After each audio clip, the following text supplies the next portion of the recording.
세상에 떠도는 기묘한 괴담들. 첫 번째 이야기, 애인을 잡아먹은 여자. 이건 어떤 체포된 여자의 방에서 나온 일기랍니다. 1996년 3월 6일. 요즘 들어 씨의 태도가 이상해졌다. 눈에 띄게 차가워지고 사랑한다는 말을 해준 것이 벌써 오래전의 일인 것 같다. 왠지 자꾸만 나를 피하려 한다는 느낌이 든다. 난 그에게 나의 몸, 내가 가진 돈, 나의 마음까지 남김없이 다 주었는데 이제 내게 남은 건 아무것도 없다. 만일 그가 날 버린다면. 전화가 걸려왔다. 그의 전화일 것 같은 예감이 든다. 1996년 3월 10일. 내가 사흘을 내리 잠만 잤더니 머리가 깨질 것만 같다. 그의 목소리가 아직도 귀에 울린다. 이제 그만 헤어지자고. 꿈이겠지. 이건 꿈이야. 그를 이대로 보낼 순 없다. 그와 나는 영원히 한 몸이 되어야만 하는데, 아니 사실이라는 걸 나도 안다. 그는 잠시 딴 생각을 한 것뿐이다. 곧 나에게로 돌아올 거야. 그를 영원히 내 곁에 둘 것이다. 누구도 빼앗아가지 못하게 영원히. 1996년 3월 12일. 냉장고 안이 춥지? 조금만 참아. 1996년 3월 14일. 제일 먼저 그의 손을 먹기로 결심했다. 나를 부드럽게 만져주던 그 손. 그의 손가락 하나하나를 오래오래 씹었다. 그를 회상하며 내가 제일 아끼는 냄비에 넣어 정성 들여 요리했다. 자꾸 목이 메인다. 바보같이. 지금 그는 나와 진정 한 몸이 되는 중인데 내일 아침엔 그의 내장으로 끓인 국을 먹어야겠다. 1996년 3월 15일. 아침에 끓인 국이 조금 남았다. 사랑의 국이라고 이름 붙여보았는데 조금 우습다. 그의 가슴은 정말 맛있다. 연하면서도 탄력이 있고 이제 다시는 이 가슴에 기대지 못한다는 게 좀 아쉽지만 지금쯤 그는 기뻐하고 있을 거라고 믿는다. 잠시 한눈 팔았던 걸 우습게 여길 거야. 내가 이렇게 자기를 사랑하는 줄 알면. 가마솥 속에서 그의 다리가 내 말이 맞다고 맞장구 치듯 흔들린다. 1996년 3월 20일. 그의 머리만이 남았다. 그리고 그를 한눈 팔게 했던 X가 누구인지를 오늘 알았다. 자기도 그 X년이 밉지. 괜히 착한 자기를 유혹했잖아. 내가 당신 대신 혼내줄게. 다신 이런 짓 못하도록. 그 X의 이름은 미사코라고 한다. 미사코. 1996년 4월 2일. 미사코란 X를 드디어 씨와 나의 보금자리에 데려왔다. 그가 보는 앞에서 벌을 주기 위하여. 설치면 귀찮기 때문에 아직 정신을 잃고 있을 때 꼼짝 못하도록 온몸을 꽁꽁 묶었다. 그가 잘 볼 수 있도록 그의 머리를 테이블 위에 올려놓고 미사코를 그 맞은편의 의자에 한참 묶어 놓았다. 한쪽 눈이 어저께 녹아 흘러내려 버려서 한쪽 눈으로 밖에 볼 수 없다는 게 좀 그렇지만 당신 괜찮지?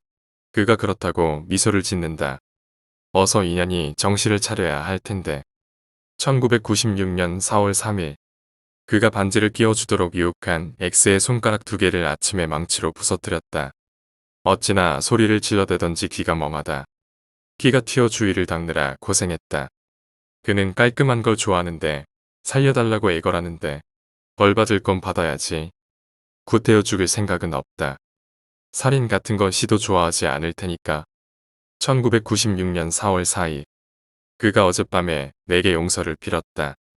순진한 그가 X와 입을 맞췄다는 것이다. 가위로 X의 입술을 잘라냈다. 하도 발악을 해서 어제 쓰던 망치로 입을 몇 대 때려주니 좀 조용해졌다. 이빨이 서너개 빠지니 그렇게 우스꽝스러울 수가 없다. 그도 그걸 보고 웃으며 나를 칭찬해 주었다. 1996년 4월 5일. 오늘은 휴일이라 하루 종일 집에서 쉬기로 했다. X에게 벌 주는 일이 특히나 재미있다. 실은 유혹했을 X의 오른쪽 가슴을 절반 정도 식칼로 도려냈다. 겉보기엔 제법 예쁜 가슴이었는데 잘라내니 누런 기름덩어리 같은 게 넘칠 듯 삐져나왔다. 키도 제법 나왔는데도 이제 자기 잘못을 깨달았는지 멀거니 잘려나간 자기 가슴을 내려다 보기만 한다. 가끔 차라리 어서 죽여달라고 중얼거리는데 그때마다 손톱, 발톱을 한 개씩 펜치로 젖혀주니까 이제 그런 말은 하지 않는다. 역시 성질 나쁜 X를 길들이려면 벌 주는 게 제일이다. 1996년 4월 6일. 마지막 벌을 주었다. 감히 그와 나만이 해야 하는 그 일을 한 X의 그곳을 깨끗이 청소해 주었다. 꽤 번거로운 일이었다. 묶은 걸 다 풀어 마루에 눕혀 놓았다. 다리를 벌려 발목을 바닥에다 못 박은 후 그 X의 지저분한 그곳에다가 어제 일부러 사온 염산을 조금씩 부어 넣어 주었다. 마지막으로 X년이 온갖 발악을 했다. 한 병을 다 부었더니 온갖 것들이 그곳에서 줄줄 흘러나와 거실 바닥이 온통 더러워졌다. 고약한 냄새까지. 이럴 줄 알았으면 목욕탕에서 할 것을. 당신, 이젠 다시는 한눈 팔면 안 돼. 오당탕. 신고를 받고 출동한 경찰이 잠긴 문을 부쉈을 때 그녀는 숟가락을 손에 들고 멍하니 경찰들을 바라보았다. 테이블에는 코 바로 위에서부터 깨끗이 자른 머리 한 개가 놓여 있었다. 그녀는 경찰들이 보는 앞에서 얼른 숟가락을 잘린 머릿속에 푹 찔러놓더니 회색빛을 띤 물컹물컹한 물질을 한 숟가락 판에 입에 냉큼 밀어넣었다. 이것만 먹으면 된단 말야. 잠깐만 기다려요. 테이블 옆에는 눈이 빠지고 입술이 뜯겨나가고 한쪽 가슴이 반쯤 잘린 채 너덜거려 간신히 여자란 것만 알아볼 수 있는 시체 하나가 의자에 기대져 있었다. 발가벗겨진 시체의 아랫도리에선 심한 악취를 뿜는 울긋불긋한 죽 같은 것들과 거무스름한 액체가 흘러내려 거실 바닥을 엉망진창으로 만들고 있었다. 열심히 숟가락을 놀리는 그녀를 바라보며 아연히 서 있던 경찰 세 사람은 순간 온몸이 얼어붙는 듯한 공포를 느꼈다. 희미하게 그녀의 입에서 목쉰 남자의 목소리가 흘러나왔기 때문이다. 내가 잘못했어. 미안해. 두 번째 이야기. 어사 박문수. 박문수는 영조 때의 인물로 영의 전까지 지닌 인물이지만 보통 암행어사 때의 이미지로 다소 과장돼서 많이 알려졌죠. 박문수가 장원군으로 왔을 때의 일입니다. 날이 어두워지자 잘 곳을 찾는 박문수는 정시성을 가진 선달집에 귀신이 나온다는 소리를 듣고 그 집으로 찾아갑니다. 선달은 과거에 급제했지만 관직을 받지 않는 사람들을 일컫는 말입니다.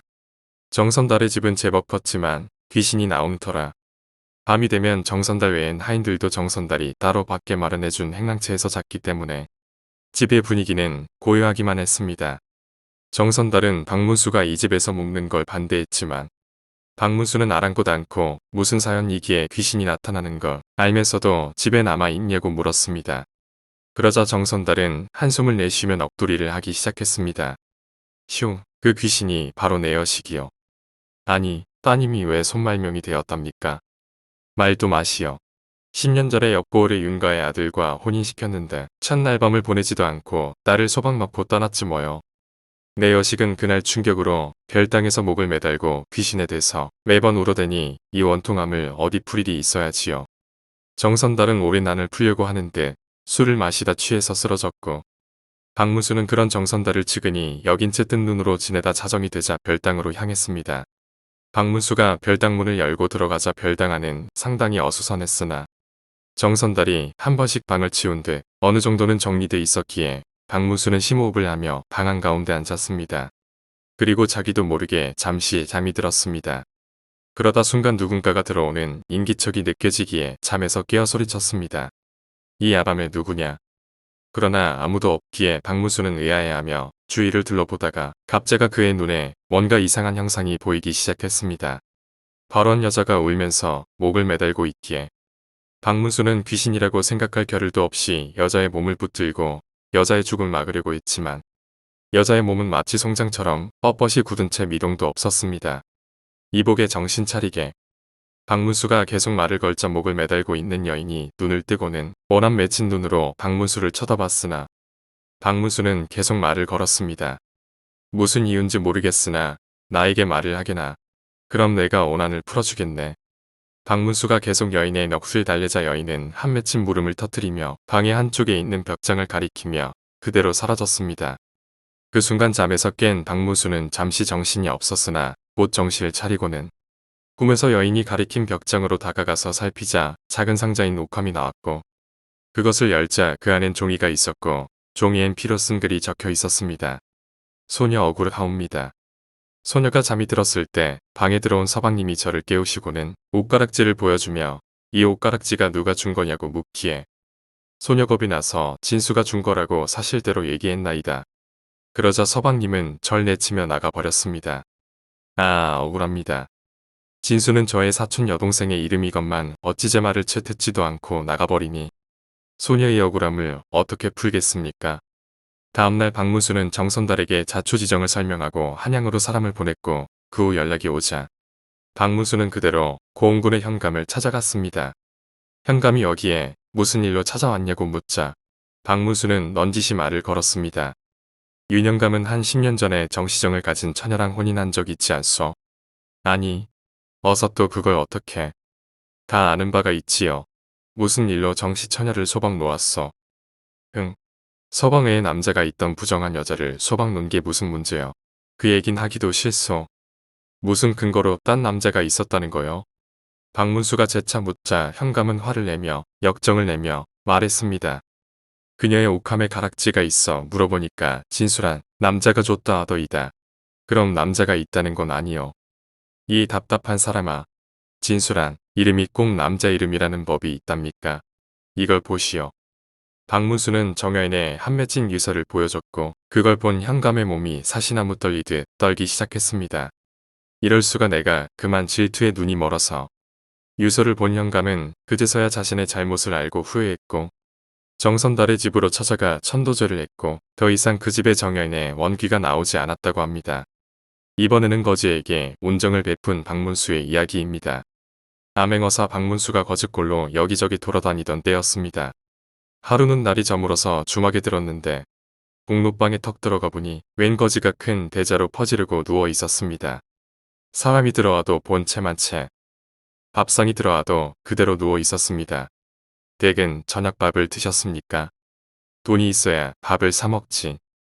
그래서 밥을 한 상 더 시켜다 먹으라고 줬다고 합니다. 그 이튿날 아침에도 밥을 한 상 더 시켜다 주니까 거지가 먹고 나서 말을 꺼냈습니다. 부하하니 댁도 거지고 나도 거진데 이럴 게 아니라 같이 다니면서 빌어먹는 게 어떻소. 박문수도 영락없는 거짓골이니 그런 말 할 만도 했습니다. 그래서 그날부터 둘이 같이 다녔다고 합니다. 얼마 전 박문수와 거지는 세 사람 살려주고 사례로 100냥을 받았습니다. 그 사연은 이렇습니다. 둘은 돌아다니다 제법 큰 동네로 들어서게 됐는데 마침 소나기가 막 쏟아졌습니다. 그러자 거지는 박문수를 데리고 그 동네에서 제일 큰 기와집으로 썩 들어갔습니다. 그러더니 다짜고짜 한다는 말이 지금 이 댁 식구 세 사람 목숨이 위태롭게 됐으니 잔말 말고 나 시키는 대로만 하시오. 지금 당장 마당에 멍석 깔고 머리 풀고 곡을 하시오. 안 그러면 세 사람이 죽는다고 하니 시키는 대로 했습니다. 그때 이 집 남편은 머슴 둘을 데리고 뒷산으로 가 있었습니다. 그의 어머니가 나이 90이라 미리 관목이나 장만해 놓으려고 간 것이라고 합니다. 나무를 베는데 갑자기 소나기가 오자 비를 피한다고 큰 바위 밑에 들어갔습니다. 그때 저 아래서 아이고 곡소리가 들려왔습니다. 우리 어머니가 돌아가셨나 보다. 얘들아, 어서 내려가자. 머슴 둘을 데리고 불이 나게 내려오는데 뒤에서 바위가 쿵 하고 무너져 내렸습니다. 간발의 차이로 위험을 모면하고 내려온 남편은 전후 사정을 듣고 거지한데 절을 12번도 더 했습니다. 우리 세 사람 목숨을 살려주셨으니 무엇으로 보답하면 좋겠소? 내 재산을 다 달란데도 내놓으리다. 아, 그러면 돈 100냥만 주구려. 이렇게 말하자 남편이 돈 100냥을 주었다고 합니다. 그랬더니 그 거지가 받아서는 대뜸 박문수를 주는 것이었습니다. 이거 잘 간수해 두어. 앞으로 쓸 때가 있을 테니. 박문수가 가만히 보니 이 거지가 예사 사람이 아니었습니다. 시키는 대로 돈 100냥을 받아서 속주머니에 잘 넣어두었습니다. 이번에는 7대 독자 구해주고 사례로 받은 100냥 이야기입니다. 박문수와 거지는 며칠 지나서 어떤 마을에 가게 됐습니다. 그 동네 큰 기와집에서 식구가 울고불고 난리가 났습니다. 거지가 박문수를 데리고 그 집으로 쑥 들어갔습니다. 이 댁에 무슨 일이 있기에 이리 슬피우시오. 우리 집에 7대 독자 귀한 아들이 있는데 이 아이가 병이 들어 다 죽어가니 어찌안 울겠소. 어디 내가 한번 봅시다. 그러더니 병든 아이가 누워있는 곳은 거들떠보지도 않고 곧장 사랑채로 들어가선 주인에게 말했습니다. 아이 손목에 실을 매어가지고 그 끄트머리를 가져오시오. 미덥지 않았으나 주인은 아이 손목에다 실을 매어가지고 왔습니다. 거지가 실 끄트머리를 한번 만져보더니 뭐 별것도 아니구나. 바람벽에서 흙을 한 줌 떼어 오시오. 바람벽에 붙은 흙을 한 줌 떼어다 주니 동글동글하게 환약 3개를 만들었습니다. 주인이 약을 받아 아이한테 먹이니 다 죽어가던 아이가 말짱해졌습니다. 주인이 그만 감복을 해서 절을 12번도 더 했습니다. 칠태독자 귀한 아들 목숨을 살려주셨으니 내 재산을 다 달란데도 드리리다. 아, 그런 건 필요 없고 돈 100냥만 주구려. 이렇게 해서 또 100냥을 받아 가지고는 다시 박문수를 주었습니다. 잘 간수해두어. 앞으로 쓸 때가 있을 거요. 이번에는 묘자리 봐주고 사례로 받은 100냥 이야기입니다. 며칠 가다가 보니 큰 산 밑에 사람들이 많이 모여 있었습니.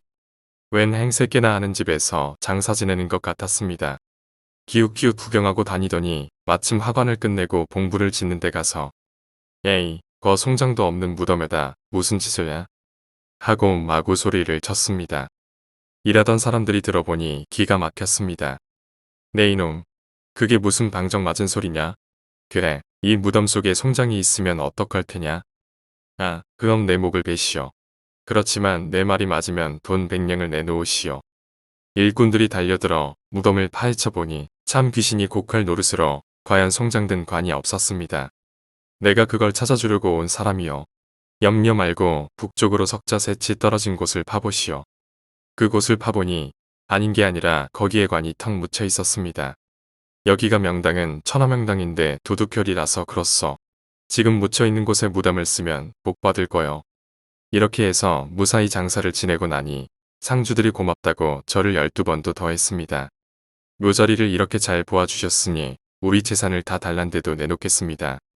아, 그런 건 필요 없으니 약속대로 돈 100냥만 주구려.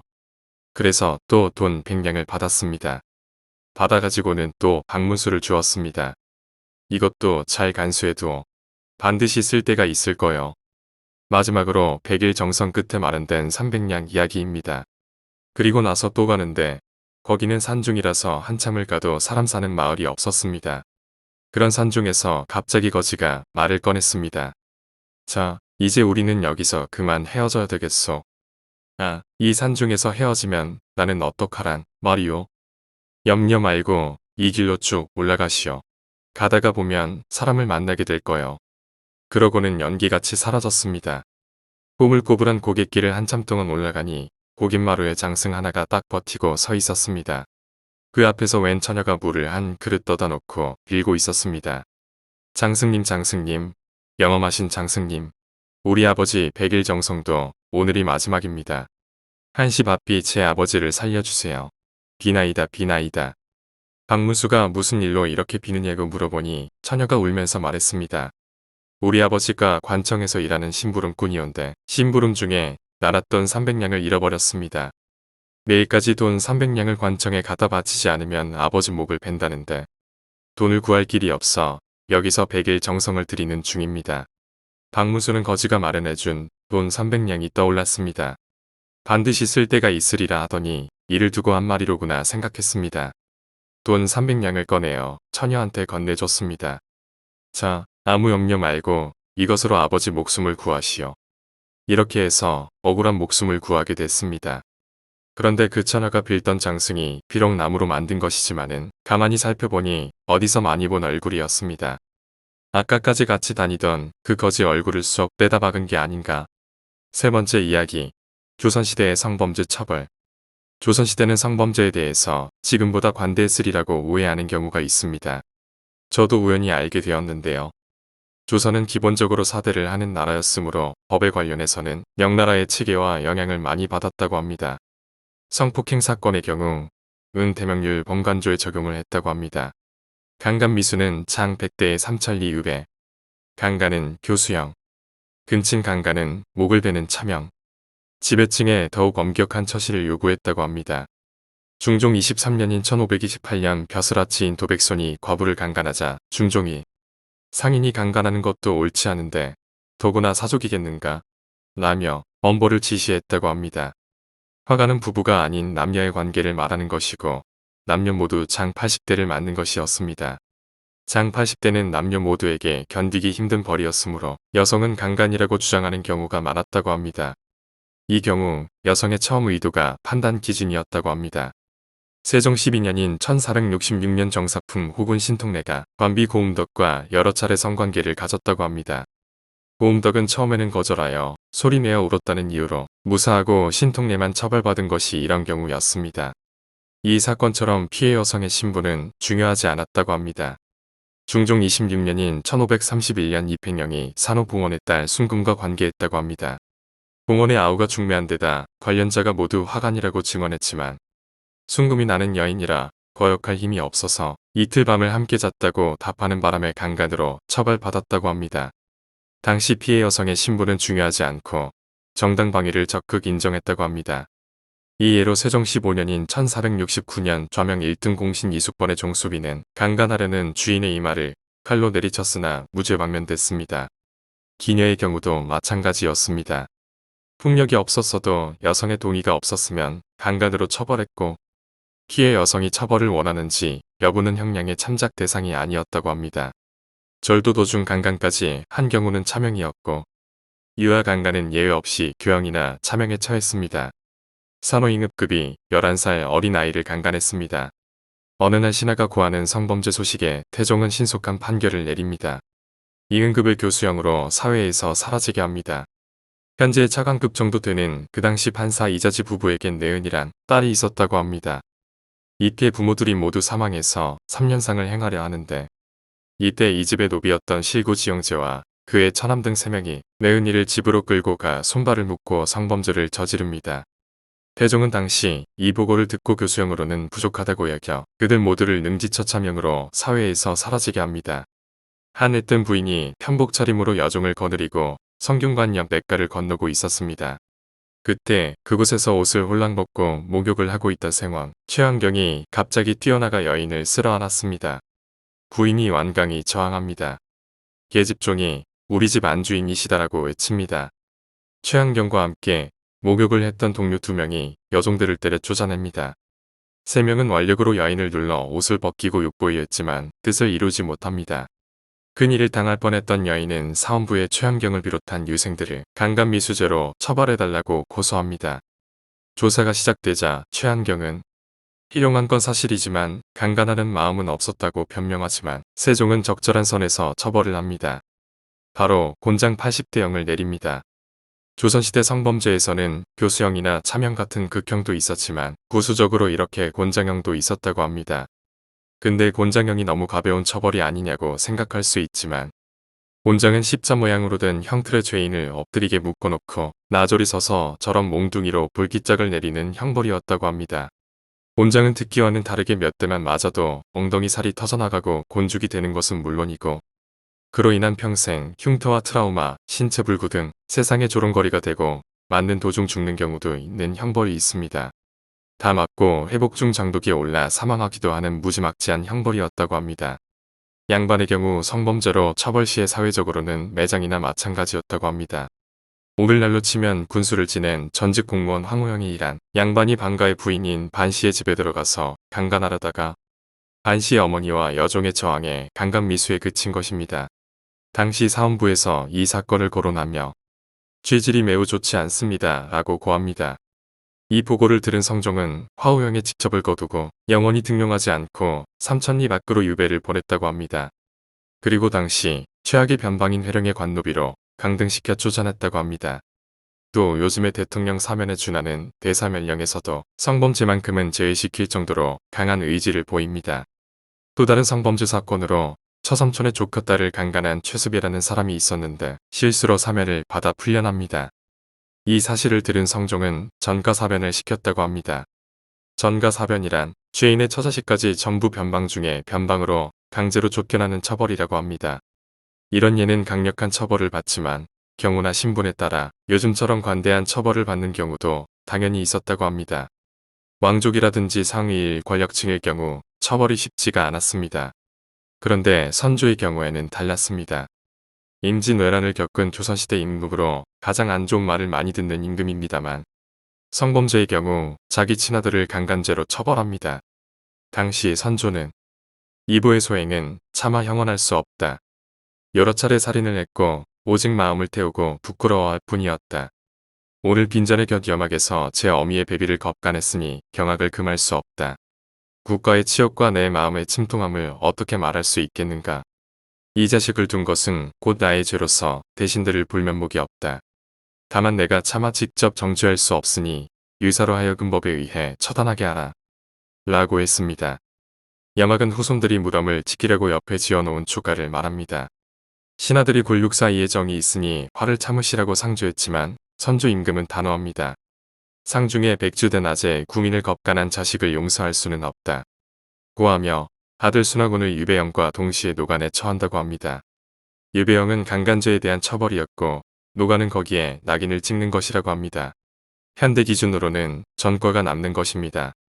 왕자 신분으로 성범죄 전과가 남는다는 것은 얼굴을 못 들고 다닐 정도로 치욕적인 일이었다고 합니다. 아들이 죄를 짓자 아버지가 나서서 가중처벌을 해 처벌을 마무리합니다.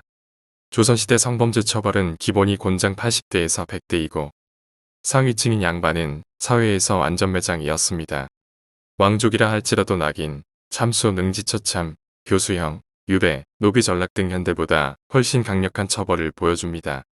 성범죄에 관대한 우리 사회의 그릇된 인식은 조선이 아니라 일제 때 비롯된 것이라고 합니다. 일제 유산인 현재의 성범죄 인식을 조선시대인들의 엄격한 인식으로 되돌려야 할 때라고 생각합니다. 우리나라 성범죄 처벌이 너무 관대하다고 생각합니다. 네 번째 이야기, 연매. 1700년대 초반에 기괴하고 섬뜩한 이야기로 한간에 돌았던 소문 중에는 속칭 연매라고 불리우는 끔찍한 물건에 대한 것이 있었다고 합니다. 이 무렵 한 흉악한 범죄자들이 이상한 대나무통을 하나 메고 다니는 것이 있었다고 합니다. 이 사람들은 부유한 집을 찾아가서 그 대나무통을 열어서 안쪽을 보여주는데 그러면 그 집 사람들은 왠가 정신병을 일으켜 발작하는가 하면 귀신이나 마귀에 관한 이야기에 미쳐 돌아가게 되고 그러면 이 범죄자들이 적당한 술수로 돈을 뜯어내는 것이었다고 합니다. 대나무통 안에 무엇을 넣어 놓는가에 대한 설명은 다음과 같습니다. 이 자들은 우선 남의 집에서 몰래 어린아이를 훔쳐온다고 합니다. 그리고는 사람들이 찾을 수 없는 깊은 곳에 어린아이를 가두고 우선은 굶긴다고 합니다. 그러면 아이는 점차 말라가게 되는데 아이에게 아무것도 먹이지 않는 것이 아니라 매우 맛있고 중독되어 빠져들 만한 음식을 아주 조금만 먹인다고 합니다. 그러면 아이는 점차 배고픔에 괴로워하면서 음식을 극도로 원하게 되고 한편으로는 점점 더 온몸이 바싹 마르고 몸이 줄어들게 된다고 합니다. 그러는 동안에도 아주 맛있는 음식을 아주 조금씩만 계속 먹인다고 합니다. 그러다가 아이가 죽기 직전까지 버틸 수 없을 만큼 흉측할 정도로 마르게 되면 조금씩 먹이던 음식을 한 움큼 대나무통 한 중앙에 넣어서 아이에게 준다고 합니다. 그러면 아이는 그 음식을 먹으려고 사력을 다해 대나무통 속으로 기어들어 오는데 아이의 몸이 매우 마른고 작아진 상태이기 때문에 무척 작은 대나무통 속에 억지로 온몸을 구겨 넣으면 아이는 끔찍한 몰골로 대나무통에 들어쳐서 무시무시한 모습으로 박혀있게 된다고 합니다. 그러면 바로 그 순간 날카로운 칼로 번개처럼 빠르게 아이를 찔러서 그 모습 그대로 안에 들어쳐서 죽게 만든다는 겁니다. 그러면 좁은 통 속에 마른 아이가 끔찍한 몰골로 들어쳐 있는 연매가 완성이 되고 대나무통 뚜껑을 닫아 들고 다니는 것이라고 합니다. 이것은 그 모습을 상상하기도 어려울 만큼 무서운 모양이라고 전해집니다. 1763년에 사망한 이익은 기록에서 비참하게 죽은 아이의 귀신을 이용해서 협잡을 부릴 수도 있는 술수라고 설명하고 있습니다. 조정에서 가장 심각한 범죄로 단속을 했으므로 당시에는 거의 소멸된 상황이라고 소개했다. 실제 성호사설 원문에 나와 있는 구절입니다. 우리나라에는 연매라는 괴이한 짓이 있는데 이는 나쁜 행동을 하는 자가 처음 만들어낸 것이다. 남의 집 어린애를 도둑해다가 고의적으로 풍기면서 겨우 죽지 않을 정도로 먹인다. 때로 맛있는 음식만을 조금씩 주어 먹이는 바 그 아이는 살이 쏙 빠지고 바짝 말라서 거의 죽게 될 정도에 이른다. 이러므로 먹을 것만 보면 빨리 끌어당겨서 먹으려고 한다. 이렇게 만든 다음에는 죽통에다 좋은 반찬을 넣어놓고 아이를 깨워서 대통 속으로 들어가도록 한다. 아이는 그 좋은 반찬을 보고 배불리 먹을 생각으로 발버둥치면서 죽통을 뚫고 들어가려 한다. 이럴 때 날카로운 칼로 아이를 번개처럼 빨리 찔러 죽인다. 그래서 아이의 정원이 죽통 속에 뛰어든 후에는 죽통 주둥이를 꼭 막아 들어간 정원이 밖으로 나오지 못하게 만든다. 그런 다음 그 죽통을 가지고 호프한 집들을 찾아다니면서 좋은 음식으로 아이의 귀신을 유인하여 여러 사람에게 병이 생기도록 한다. 오직 이 아이의 귀신이 침범함에 따라 모두 머리도 앓고 배도 앓는다. 그 모든 병자들이 낫게 해달라고 요구한 다음에는 아이의 귀신을 유인하여 앓는 머리와 배를 낫도록 만들어주는데 대가로 받은 돈과 곡식은 드디어 자기의 이득으로 만든다. 이것을 세속에서 연매라고 하는데 국가에서 엄격히 징계, 고독의 죄와 동등하게 중벌을 가할 뿐더러 무릇 사령도 그에겐 주어지지 않는다. 근자엔 이런 일이 있다는 것을 듣지 못하겠으니 이는 아마 법이 준엄하기 때문이리라.